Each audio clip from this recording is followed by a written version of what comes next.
모세가 그의 장인 미디안 제사장 이드로의 양떼를 치더니 그때를 광야 서쪽으로 인도하며 하나님의 산 호렙에 이르매 여호와의 사자가 떨기나무 가운데로부터 나오는 불꽃 안에서 그에게 나타나시니라. 그가 보니 떨기나무에 불이 붙었으나 그 떨기나무가 사라지지 아니하는지라. 이에 모세가 이르되 내가 돌이켜 가서 이 큰 광야를 보리라. 떨기나무가 어찌하여 타지 아니하는고 하니 그때 여호와께서 그가 보려고 돌이켜 오는 것을 보신지라. 하나님이 떨기나무 가운데서 그를 불러 이르시되 모세야 모세야 하시매 그가 이르되 내가 여기 있나이다. 하나님이 이르시되 이리로 가까이 오지 말라. 내가 선 곳은 거룩한 땅이니 내 발에서 신을 벗으라. 또 이르시되 나는 내 조상의 하나님이니 아브라함의 하나님 이삭의 하나님 야곱의 하나님이니라.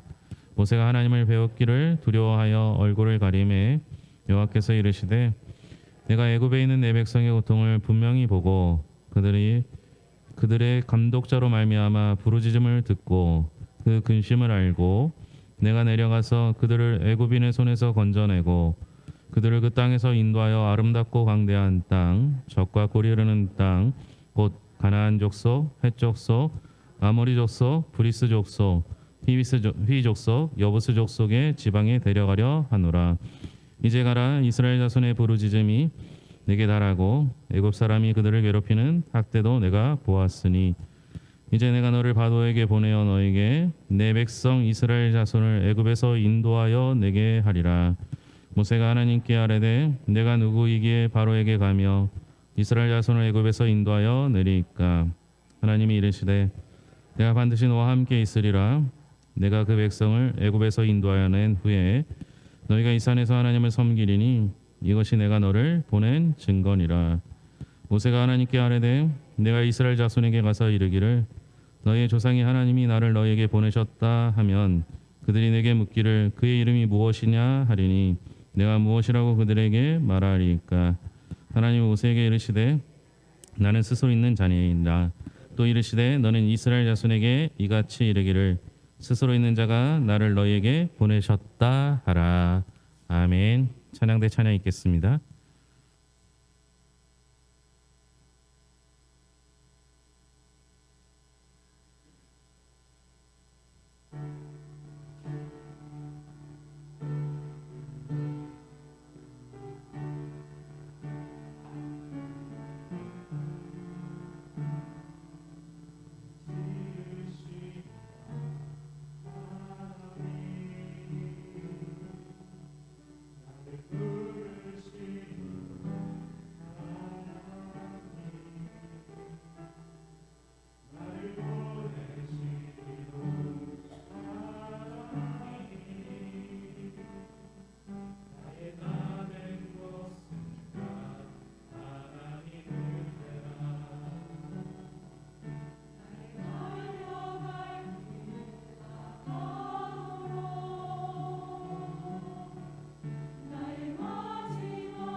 지피지기면 백전불패라는 말이 있습니다.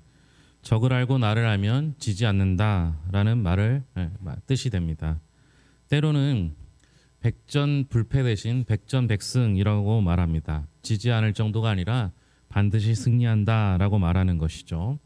정말 그럴까요? 적을 알고 나를 알면 반드시 승리할 수 있을까요? 제가 생각하기에 적과 나를 알면 승산 없는 싸움을 하지 않으니까 지지 않을 수도 승리할 수도 있을 것입니다. 적을 알고 나를 아는데 승산 없는 싸움을 할 사람이 어디 있겠습니까? 지피지기란 말은 자기를 아는 것을 강조하는 말과 같습니다. 우리가 흔히 적에 대해서는 연구를 많이 하지만 자기 자신에 대해서는 잘 안다고 생각하기 때문에 자신을 잘 살펴보지 않기 때문에 그렇습니다. 우리가 살아가는 세상에서 자신을 아는 것은 강조해도 지나치지 않을 만큼 중요한 일입니다. 오늘은 하나님께서 모세를 부르셨습니다. 그런데 그 모세를 부르시는 장면이 우연히 하나님께서 모세를 부르신 것은 아닙니다. 하나님께서 모세를 부르실 때는 모세를 콕 집어서 모세를 선택하여 부르셨습니다. 그 부르시는 방법도 독특합니다. 원래 물이 부족한 사막에서는 마른 나무가 있게 마련이고 약간의 마찰력만 있어도 그 마른 나무가 타게 됩니다. 그래서 사막에서는 나무가 저절로 불에 타는 것이 자주 있는 일이었습니다. 그러나 워낙 마른 곳이기 때문에 그 불이 다른 곳에 옮겨 붙기는 쉽지 않습니다. 바람이 불어도 옮겨 붙을 만한 풀도 나무도 없기 때문입니다. 만약 나무에 불이 붙은 것이라면 모세의 발걸음을 돌리진 못했을 것입니다. 모세도 불이 붙은 줄 알고도 그냥 가다가 돌이켜서 왔다라고 기록한 것을 보면 그냥 불이 붙은 것 그것은 흔한 일이니까 지나치다가 흔하지 않은 것을 발견한 것이죠. 결국 자연스러운 현상을 초자연스러운 현상으로 주목을 끌게 된 것입니다. 그 현상이 무엇입니까? 불은 붙었는데 꺼지지 않는 것입니다. 나무는 불에 타면 사라지는 게 정상입니다. 그런데 타긴 타는데 사라지지 않습니다.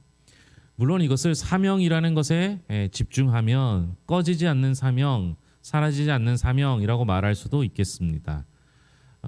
하지만 하나님께서 부르시는 방법은 초자연적인 현상으로 통해서 부르셨기 때문에 하나님의 성품을 보여준 것이라고 하나님의 능력을 보여준 것이라고 이해해도 괜찮을 것 같습니다.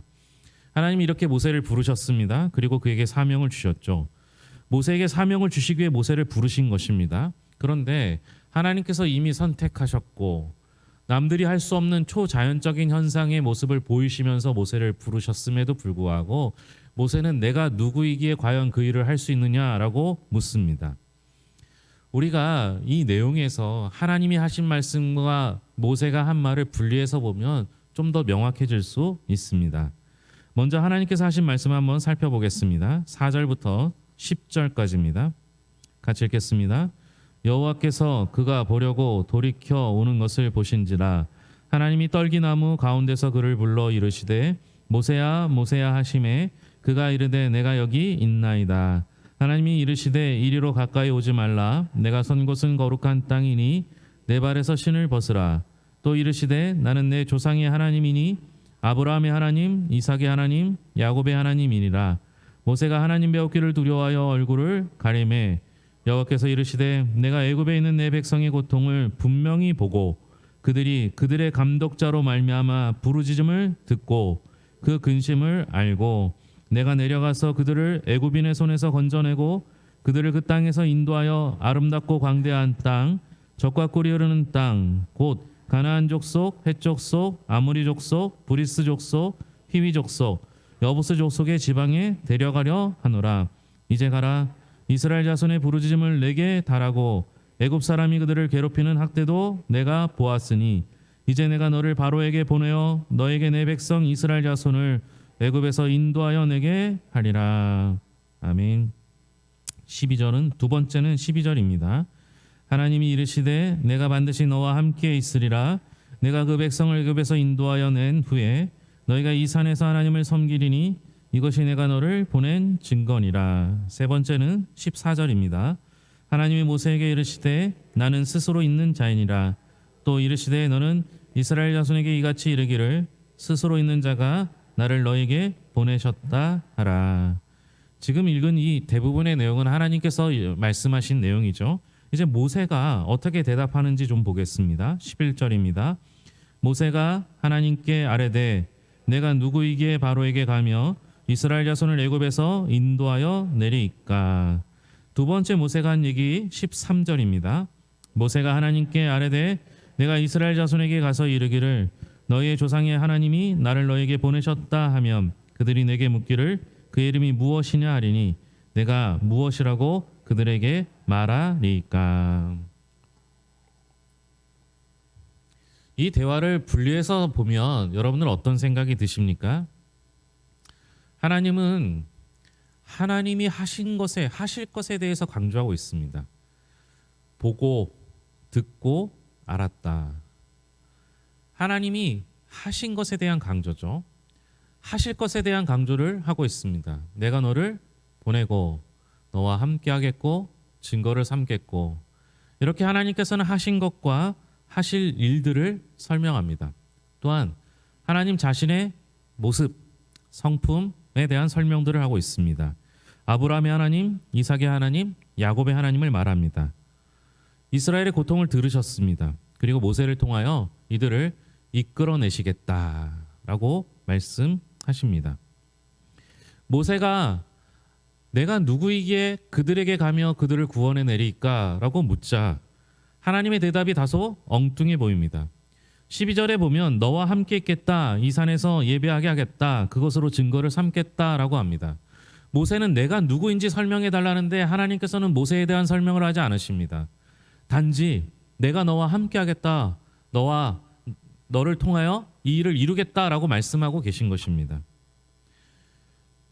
하나님은 자꾸만 자기를 설명하십니다. 반대로 모세는 자꾸만 자기를 바라봅니다. 내가 무엇이근데 내가 구원해내겠습니까? 둘은 대화가 되지 않습니다. 평행선을 이룹니다. 마치 요즘 한국 사회 같아요. 자기 하고 싶은 말만 하는 사회. 하나님은 하나님에 대한 이야기만 하고 모세는 자기의 부족함만을 바라봅니다. 우리는 나를 알아야 한다라고 말합니다. 그래야 지지 않고 승리한다라고 합니다. 근데 여러분 알면 정말 승리하실 수 있습니까? 정말 중요한 건 나를 아는 게 아니죠. 믿는 우리에게 꼭 필요한 것이 있다면 그건 하나님을 아는 겁니다. 우리가 임직자를 세웠습니다. 40주년에 한번 세우고 50주년에 세웠습니다. 다음 50주년이 되는 100주년에는 정말 잘 준비하고 잘 해드리겠습니다. 그때까지 꼭 살아 계셨으면 좋겠습니다. 저는 은퇴할 거거든요. 근데 여러분, 임직자를 세울 때마다 제가 굉장히 힘들었어요. 임직자들에게 부탁을 할 때마다 뭐라고 얘기합니까? 저는 자격이 없습니다. 이렇게 얘기해요. 알죠. 자격 없는데도 부탁하는 겁니다. 여러분, 자격 있는 사람이 누가 있겠습니까? 제가 자격이 있어서 목사가 된 것 같습니까? 여러분들이 자격이 있어서 직분을 받으신 것 같습니까? 여러분, 자격이 없습니다. 전 그렇게 생각해요. 그러면 오늘 말대로라면 여러분 자신을 잘 아니까 반드시 승리합니까? 자격이 있는 사람은 없어요. 자격이 있어서 선택한 것은 아닙니다.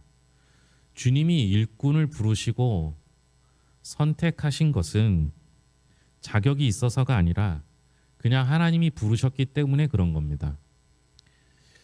우리 교회는 제자 훈련을 하긴 하는데 잘 안 해요. 제가 조심하는 건 목사의 제자를 만들까 봐 조심합니다. 훈련이라는 건 하면 좋긴 하겠지만 굳이 제자 훈련을 할 이유는 없다고 생각합니다. 또 하나는 훈련한다고 제자가 되지는 않아요. 성경에 보면 주님께서 제자를 부르실 때 훈련해서 부르셨습니까? 아니면 그냥 부르셨습니까?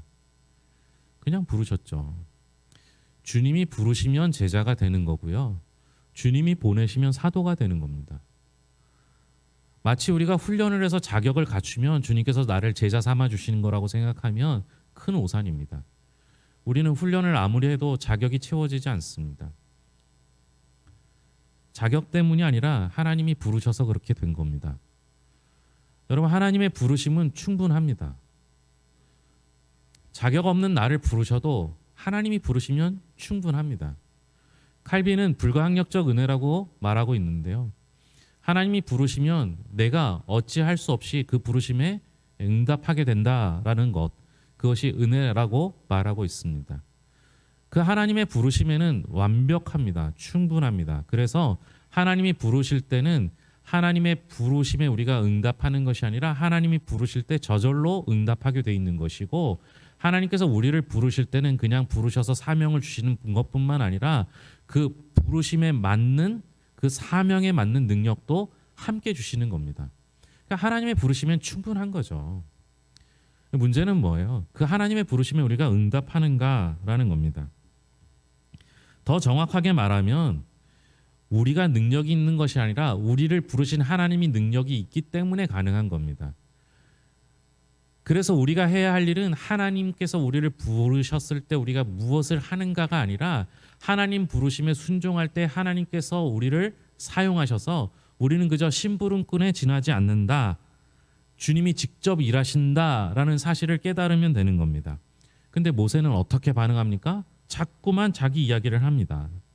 하나님, 저는 못합니다. 제가 어떻게 합니까? 하지만 하나님께서는 자꾸만 하나님의 이야기를 합니다. 하나님께서도 지독하리만큼 하나님에 대한 이야기를 반복하십니다. 모세가 한 이야기는 2번의 질문뿐이었지만 하나님께서는 수없이 많은 내용을 설명하고 계십니다. 모세도 지독하리만큼 자기 자신을 보고 있습니다. 왜 하나님께서는 모세에게 타지 않는 나무를 보여주셨을까요? 왜 하나님은 모세에게 아브라함과 이삭과 야곱의 하나님을 말씀하셨을까요? 왜 하나님은 이스라엘의 고통을 들으셨다고 말씀하셨을까요? 왜 하나님은 모세에게 가라고 하지 않으시고 데려가려 하셨을까요? 왜 하나님은 이스라엘에게 행해진 학대를 보셨고 모세에게 인도해 내게 하리라 하셨을까요? 왜 하나님은 자신의 부족함을 보는 모세를 향하여 너와 함께 하시겠다 하실까요? 왜 하나님은 스스로 있는 분이 보내셨다 하라고 하셨을까요? 이 모든 질문은 정확하게 하나님을 가리키고 있습니다. 모든 내용은 하나님이 하시겠다, 하나님에 대한 설명으로 가득 차 있습니다. 이 땅에서 하는 모든 일들은 하나님께서 직접 일하십니다. 결국 모세의 질문은 바뀌게 됩니다. 처음에는 내가 누구이기에, 참 말이 안 통하죠. 여러분, 모세가 내가 누구이기에 제가 그렇게 합니까? 이렇게 물으면 하나님께서 설명해 주시면 되잖아요. 괜찮아, 너는 아무것도 안 해도 돼. 내가 다 할게. 너 별 볼 일 없지만 내가 너를 선택했어. 좀 자세히 설명해 주시면 되는데 우리 하나님은 그런 설명 안 하시고 하나님에 대한 이야기만 계속 하십니다. 모세가 알아들었는지 모르겠지만 그 다음에 뭐라고 얘기합니까? 그러면 내가 가긴 갈 텐데 내가 갔을 때 하나님을 누구라고 설명해야 합니까? 이렇게 묻습니다. 모세의 질문이 바뀌죠. 그런데도 아직도 아쉬운 게 있습니다. 내가 설명할 것을 알려달라는 거예요. 하나님은 자꾸만 하나님이 다 할 테니까 넌 가기만 하면 돼 라고 말하고 있는데 모세는 내 모습이 어떤지요, 내가 자격이 없는데요, 나는 힘이 없는데요 얘기합니다. 하나님은 아니야, 너 힘이 아니라 내가 할 거야. 내가 함께 갈 거야. 내가 인도해 낼 거야. 내가 구원하고 이끌어서 가나안 땅에 들어가게 할 거야. 하나님이 하시겠다라고 자꾸 말하고 있습니다. 아직도 나를 버리지 못한 모세는 그래도 질문이 좀 바뀌었습니다. 이제 똑같은 일을 우리에게 맡기신다면 우리의 질문은 어떻게 바뀌어야 하겠습니까? 지금껏 내가 이렇게, 내가 하겠다, 내가 무언가를 이루겠다 생각하셨다면 나를 하나님으로 바꾸어야 합니다. 그리스도인의 정체성은 나에게 있는 것이 아니라 하나님께 있습니다. 내가 내 인생을 주관하는 것이 아니라 하나님께서 하십니다. 내 인생의 주인은 내가 아니라 하나님이십니다. 그러니까 우리는요, 나를 아는 것이 중요한 것이 아니라 하나님을 아는 게 중요합니다. 신앙은 상대적이 아니라 절대적이어야 합니다. 우리가 신앙생활을 하면서 자꾸만 잘못을 범하는 게 있는데 그게 뭡니까? 자꾸 신앙을 남과 비교하는 거예요. 저 사람보다 낫다. 내가 저 사람보다 뛰어나다. 이렇게 생각하지 않습니까? 근데 우리의 모든 신앙은 하나님 앞에 서 있는 것으로 평가됩니다. 하나님 보시기에 상대적으로 평가되어 조금 더 뛰어난 신앙을 가진다고 하더라도 하나님 보시기에는 어떨까요? 우리에게 똑똑한 사람이 있고 어리석은 사람이 있다고 해서 그 차이가 어마어마해 보인다 할지라도 하나님 보시기에는 어떨까요?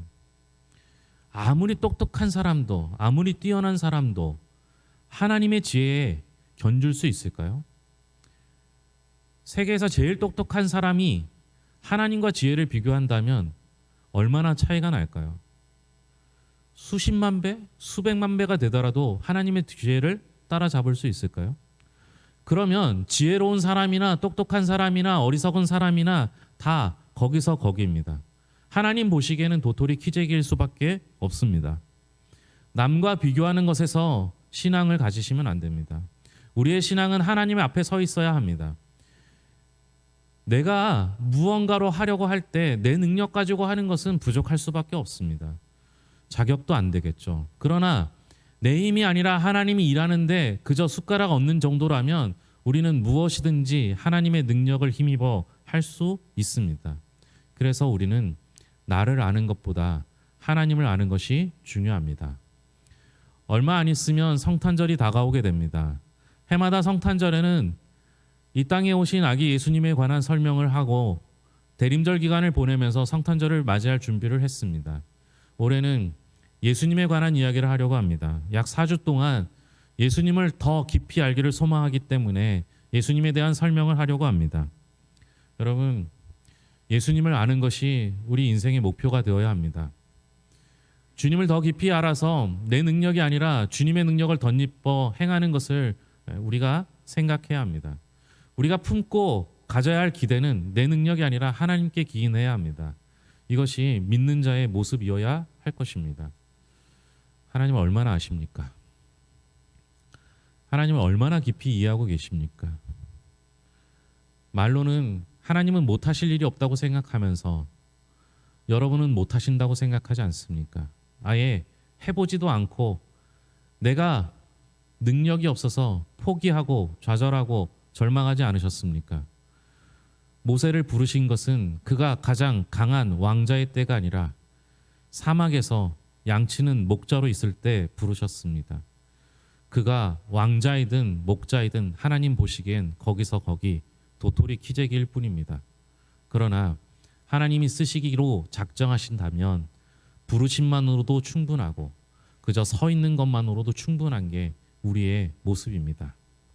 결국 하나님을 아는 것, 그것이 승리의 비결일 수밖에 없습니다. 할 수만 있다면 내가 아닌 하나님을 아는데 최선의 노력을 다하는 성도들이 될 수 있기를 바랍니다. 기도하겠습니다. 하나님 아버지 감사합니다. 우리는 할 수 없습니다. 그러나 하나님은 하실 수 있습니다. 우리는 지혜가 부족합니다. 그러나 우리 하나님은 모르는 것이 없으십니다.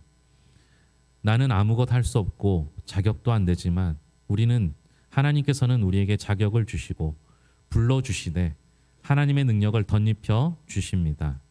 하나님, 하나님께서 우리 교회를 부르시기만 하면 우리 교회는 이 땅의 많은 일들을 감당할 수 있습니다.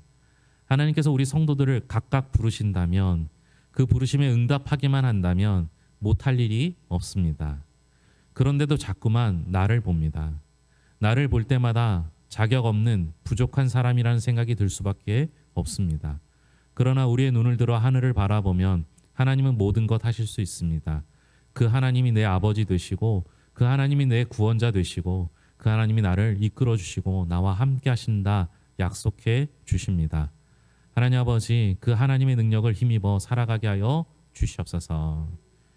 하나님, 수능 시험을 잘 마치고 앞으로의 진로를 고민하는 모든 학생들에게, 또한 수능 시험을 보지 않고 자신의 꿈을 찾아가는 모든 젊은이들에게 하나님께서 함께 하셔서 그 마음을 주장하시고, 하나님께서 모세를 부르셨듯이 그들을 불러주시고 그들에게 하나님의 꿈을 덧입혀 주시옵소서. 그들의 전부가 시험 한 번에 달려있는 것이 아니라 하나님께 달려있음을 믿고 하나님을 의지하는 자 될 수 있도록 돌보아 주시옵소서. 동일한 은혜를 우리 성도들에게 허락하여 주셔서 부족해도 연약해도 힘이 없어도 하나님 의지하는 순간 하나님이 우리를 위하여 대신 일하심을 알고 늘 기쁨으로 하나님 품에 안길 수 있도록 도와 주시옵소서. 몸이 연약한 이들을 위하여 기도합니다. 몸이 연약하다고 해서 마음이 연약해지지 않도록 인도하시고, 주여 하나님 아버지, 어떤 순간에도 당황치 않고 담대하여 주의 이름으로 선포하며 승리하는 삶을 살 수 있도록 주여 함께하여 주시옵소서. 우리들에게 주어진 삶 주님을 주인으로 모시고 기쁨으로 생활하길 원하며 모든 것을 예수님의 이름으로 기도합니다. 아멘.